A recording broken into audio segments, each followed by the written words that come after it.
Thank you, baby.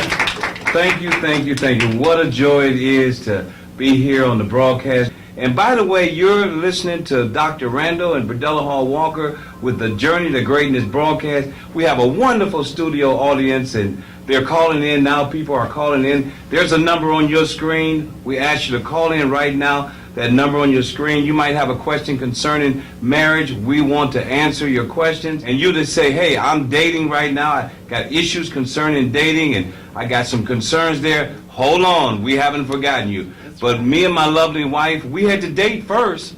And let me tell you something. Now, you're going to say we're old-fashioned. I never kissed this woman till we got married. Oh, yes, that's right. Because I knew my flesh. I know something about flesh. And so I didn't want to fail God. I wanted to have a pure and a sacred marriage. And so I learned from my mistakes. So I'm excited to have this precious, wonderful, awesome, extraordinary, amazing woman that's on the set with me, my lovely wife, Birdella Hall Walker. And today, as we move forward, I want to talk about the flesh. That's what I want to talk. You say, what's the flesh? You're talking about the flesh. I'm talking about the ways of the things that we desire, the things that we crave, our strong appetites. You know, we have several strong appetites. One of them is our eating. Oh, man, you can tell right now that's a strong one with me. But there's also another appetite, and that's a sexual appetite that we want to deal with today and help empower your life for your greatness. Because during this journey to greatness in life, there's struggles and difficulties that we all go through. None of us are exempt. All of us face them. But me and my precious wife have mastered some things. Our marriage was said to be the most unlikely marriage to make it. People tried to talk her out of marrying me. Yes, they tried to get her out of the will of God. But God had a plan, and today we've been married over 30 years, and I'm just so excited. So dealing with the flesh is one of the things I've learned as a man. I'm going to speak to you gentlemen right now as a man, and then my lovely wife going to speak to the ladies. But ladies, you listen too as well. Don't turn that dial. Don't say, well, I'm turning that dial because I don't want to hear what you got to say now because you're talking to the men. But listen, I'm on your side. I'm telling you, trust me, because I've learned some things, and I've learned that we're wired different. Men and women are wired different. We marry for companionship. You marry for security. Got that. But I want to share with you some things concerning the flesh and help we as men to have a healthy marriage. One of the things that I've learned in my marriage is that my wife can love the God in me, but it's difficult for her to learn to love the flesh that's on me and in me and around me. When I'm acting a fool or acting silly or saying things that's not edifying and talking out the side of my neck, so to speak, that's not what impresses her. But what impresses her is a relationship with God, taking responsibility for my life, being accountable, being a man. And so often growing up is hard, as I have alluded to in previous shows, that growing up is hard. I know. It was hard for me to grow up. I still wanted to play with toys. I might even play with them now a little bit, but it's not the toys that you're talking about. I might play with a cell phone and things like that, because we're kids, and sometimes it's hard to grow up. But a woman wants to see a man who is mature, has developed, and is able to control their flesh, discipline in their life. So I want to encourage you, if you have issues in your life, get around some friends that are strong. Hang around people who are successful. You know, so often we want to go hang out at the clubs, we want to hang out at the bars, we want to hang out in the streets, you know, to feel accepted. And sometimes we can feel not as good as. There's low self-esteem, low self-worth, low self-confidence about who we are. So we want to hang out with the people who are what we would call less than, because we feel accepted. But I want you to change your mentality. I want you to retrain your thinking. And I want you to say, I'm going to reach out to someone who's on a higher level than me. Yes, sir. I'm encouraging. I'm speaking to you, sir. Yes. I want you to reach out to someone that you feel like that you're less than, and they're better than you, and they have more than you. I want you to take a step of faith and reach out to them and say, sir, would you mentor me?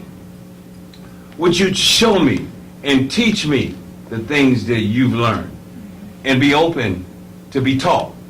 and I guarantee you, you'll be on your road, your journey to greatness. I tell you, trust me on that. Trust me. Believe. But listen, you ladies, I said that for you to help you out. So you all, you all stay tuned and continue to watch the broadcast. But my lovely wife is going to share some things, and then I want to talk also about submission.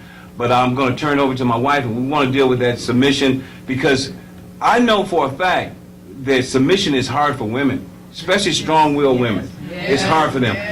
But listen, but they can submit to the God that's in you. They can submit to God. They may not can submit to your flesh. They may not can submit to that, but they can certainly submit to God. And if they see God in you, let me tell you, sir, yes, they'll be eating out of your hand. Trust me, I know what I'm talking about. Birdella Hall Walker, my lovely wife. Good evening, everyone. It's a joy to be here again this week. And my husband started off with us our dating the flesh, and so I want to just mention that women, when you mention the fact of I may not like what I see it, and I think we have a difficult time sometimes. We try to put on a caution of what we feel, and if we would just be honest with our feelings, it would make for the man to understand the woman better.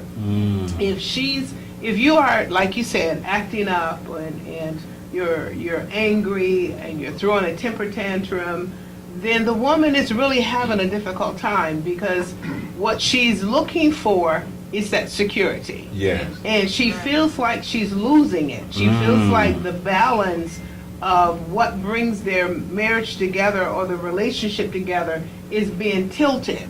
Because where she may be holding her own, he's losing it. And it's like being in a boat and it's being topsided because too much weight is over here with all of the baggage the man carries, with all that he's doing, and she's unable to handle that. When you mention about men growing up, I think biologically or psychologically, I'm not sure, but men are like 3 years younger than a woman. Oh my God, really? Let's put it this way. When the girl is 15, and say the guy is 15 and she's 15, he's literally just 12 and she's 15. That's why in school, a lot of the girls wouldn't date the guys in school. They dated college kids. They wanted to go for the more mature person because the boys acted much younger. And they really do act very much more mature. What happens to them, they do start growing up together, and they start learning and gaining more wisdom and gaining more knowledge as they go out into the world. However, if they get cramped, say by drugs or by alcohol, then where they started with the drugs, where they started with the alcohol is where it leaves them.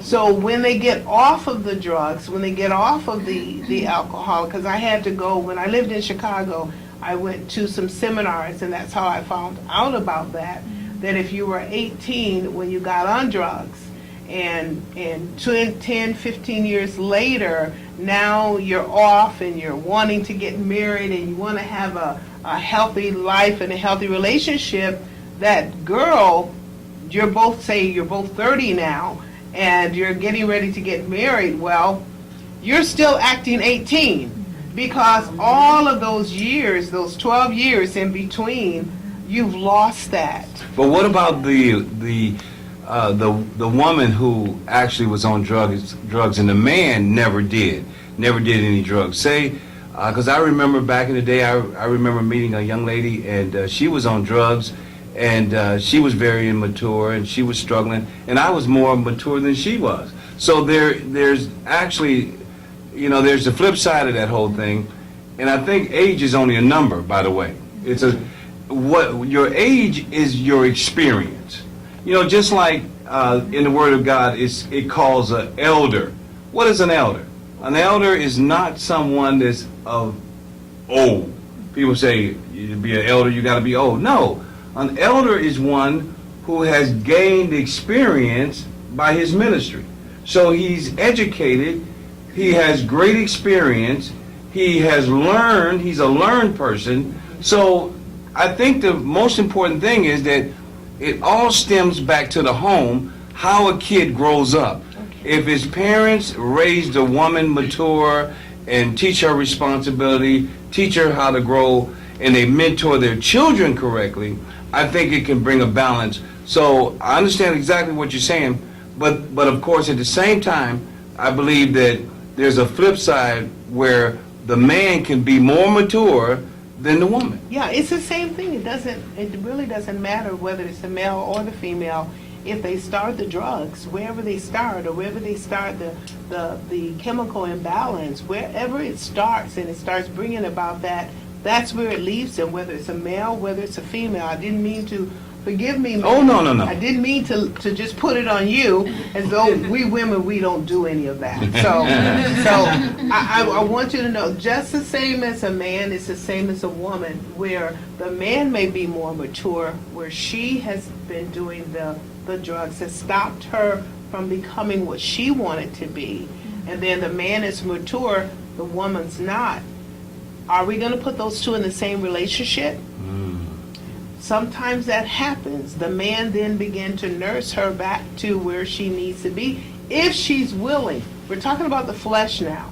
If the woman, or if the man, it doesn't matter which one, if you realize that there's more greatness in your life than the drugs, if you realize there's more greatness in your life than alcohol. That's right. If you realize that even in the way you were raised, some people are raised in certain areas, like we would always say, and I hate to stereotype the people here, but when we say people who grow up in lower income, or they grow up in the projects or whatever, just because you grew up in the projects doesn't mean that the projects have to grow up in you. That's Just right. because you grew up in an alcoholic home doesn't mean the alcohol has to grow up in you. So true. Just because you grew up in drugs doesn't mean that has to grow up in you. Just because you grew up in a home where there's abuse, physical abuse, or I said that twice, physical abuse or mental abuse, Yes. doesn't have to grow up in you. There has to be something inside of you where we're talking about the flesh connected with the spirit. I recall, even at my own age, I didn't grow up in all of that, but when I was around 12 years old, I recall saying, I want better. I want more. And I know that my parents gave me all that they could give me at that time, but I wanted more. And I believe that when people are raising children, when a mother and a father are raising their children, don't you think that they should raise them to want more? Absolutely. Don't you think that they should raise them to have more? And that's very good, because when you raise a kid to want and desire and teach them to go in the right direction, it gives them value.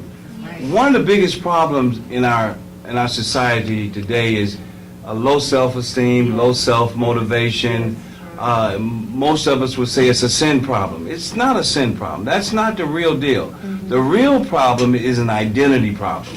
Most people don't know who they are. Because if you recognize who you are, you'll have great self-esteem and value. See, you have to value who you are. You have to build your self-worth, your self-confidence, your self-esteem, and feel good about who you are. You got to feel great about you as a person so that you can not false and lower yourselves to getting on drugs and getting on alcohol and abusing yourself and getting hooked on with illicit sex and sleeping here and there and devaluing yourself, because that's what the enemy wants to do. The enemy wants to devalue you. He wants to make you feel like you're less than, you're a loser, you're a failure, you look at you, you just ain't no good. You're just good for nothing. Yeah, that's what the enemy wants you to think. But you are somebody. Sir, you are somebody. Ma'am, you are somebody. Look at me right now. I'm speaking into your life.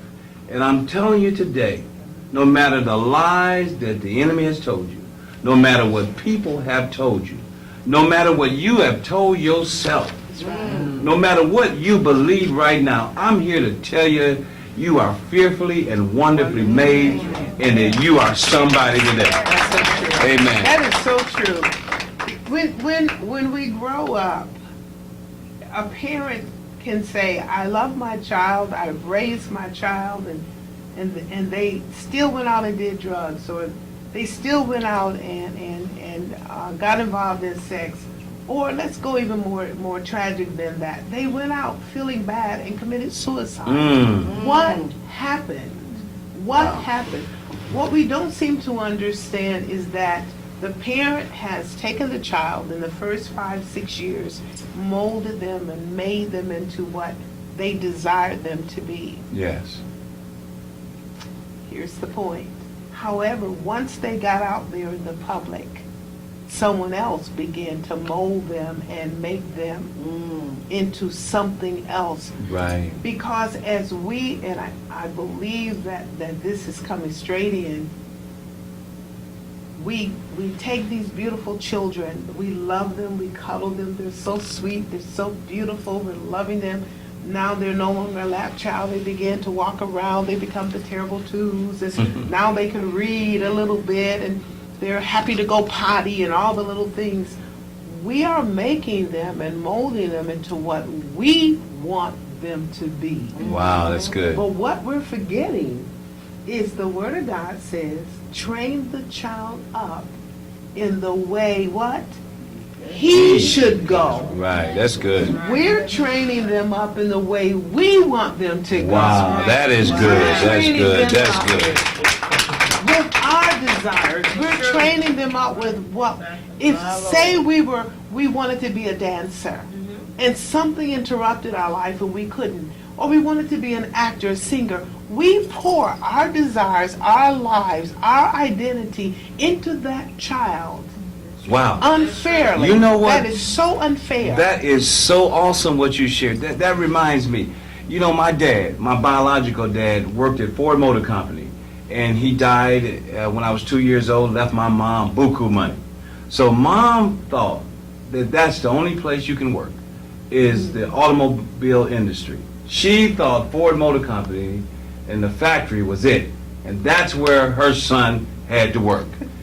And trying to please mama, I went to work for Ford Motor Company. I worked for Chrysler. I worked for Ford twice, and General Motors. Got fired from all of them. Because it wasn't what I wanted to do.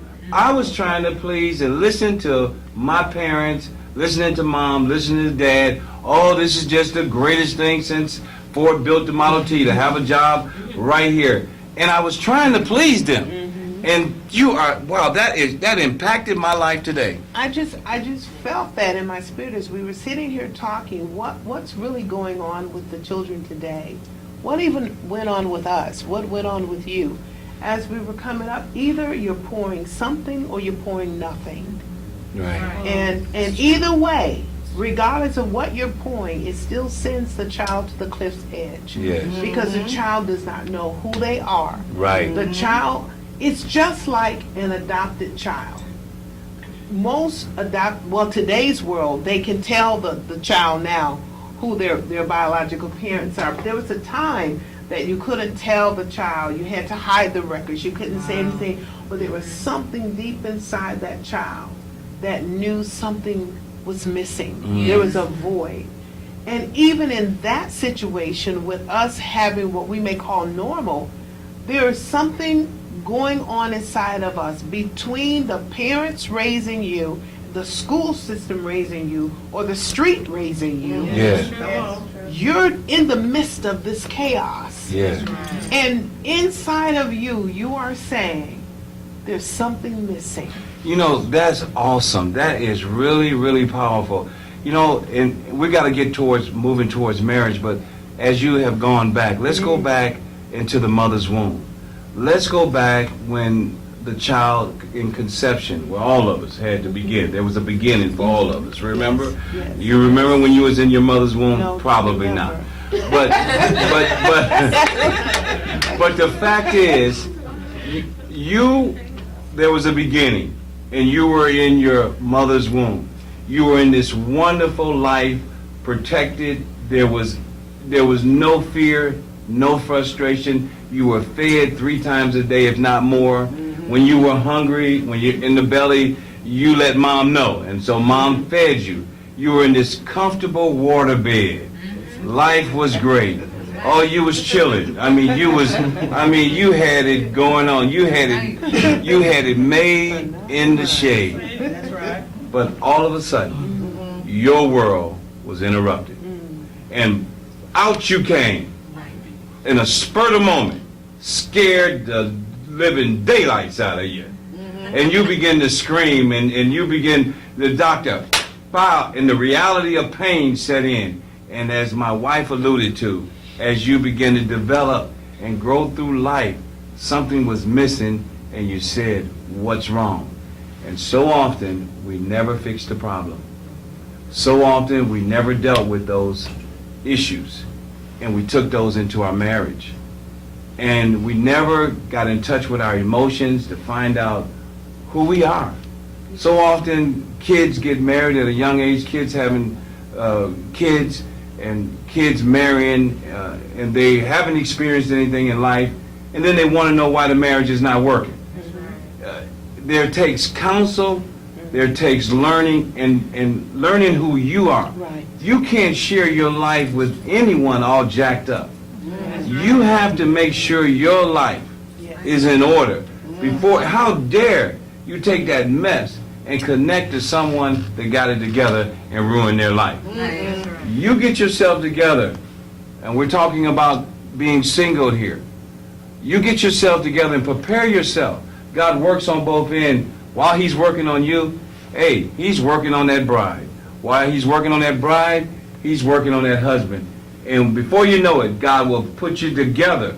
But you have to work out your issues in life daily.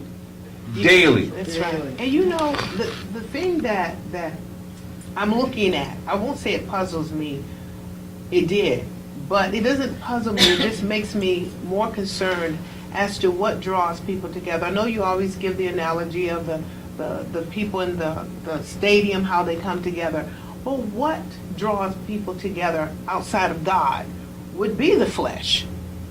Something attracted them. We talked about in some of the other sessions, love at first sight, or can someone just be attracted to someone just like that?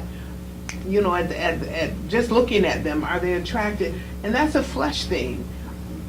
Again, when you're coming together from the flesh angle, there's still the mess in both of you. Absolutely. If the man has it together, as you said, and the woman doesn't, or vice versa, then he needs to take a look at this and say, is this God? Or am I willing to work through this? Am I willing to help them find themselves? And that can be a problem because so often we think we can change them. We think we can change a woman. I thought the first young lady that I was connected to, I thought I could change her. And I learned I couldn't change her. Then I met somebody that tried to change me. And they learned they couldn't change me. Okay, so the only person can change us is God. That's it. So when you get, that's great. Go ahead, yes, go ahead. When you get into these relationships, you have to study yourself. I think we do ourselves such a disservice. Well, basically, it's not our fault. It just goes back generation after generation because our parents didn't know the survival mode, coming into our own, getting our rights, moving into a world where now we're accepted and we're going to do what we need to do. But we miss the main ingredient.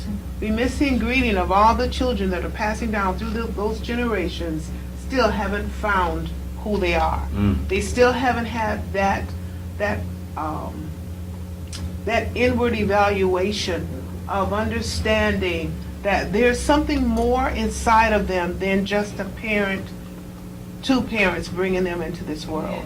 It goes deeper than that. It goes so deep that person, when God said that you were fearfully and wonderfully made, yes, after His image, how many of us didn't? We just read it, but we never take it for real and say, look at me. Right. I am so wonderfully made. There's something so great inside of me, but I have to discover me. Yes. And the only way you're going to discover you And I'm not talking about going into the transcendental meditation. I'm not talking about yoga. I'm not talking about any of that. I'm talking about the spirit man inside of you has to be awakened so that you can begin to say, start with your name first. My name is Birdella. I am uniquely made. I had to, for years, try and find out what does that name mean. Because in order for me to get through life, I'm walking around with a name that I didn't like. Wow. So if I didn't like my name, I didn't like me, and I didn't want anyone calling me that name, and I wasn't going to get along with people anyway, because I'm walking outside of an identity that I could not work with. So when I finally found out what my name meant, by the way, I'll tell you, audience, Birdella means the armor-bearing maiden who goes to war. Woo! So I'm a warrior. And when I was able to identify, I said, that is so me. That is so me. The armor, I put on the armor of God. I wrap myself up, and spiritually, I'm a warrior. So I began to develop into who I was by the name that was given to me. That's good. That is awesome.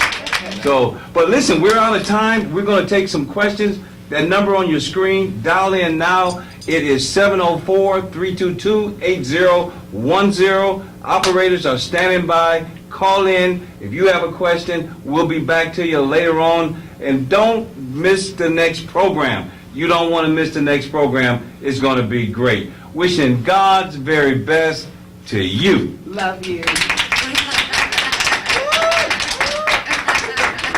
Tuning in to Journey to Greatness broadcast. We trust we have been a blessing to you, and so we ask you to consider supporting our ministry, to partner with us so we can keep coming to you by way of television. So would you be so kind to go to our website, FWC Charlotte, and click on donate and make a generous gift so we can continue to stay on the air. Thank you so very much for supporting us, and from the bottom of our heart we say thank you. And so there's a number on your screen. You can dial that number as well, 704-322-8010. The operator is standing by to take your call. Wish God's very best to you. Thank you again for tuning in to Journey to Greatness broadcast. Wishing God's very best to you.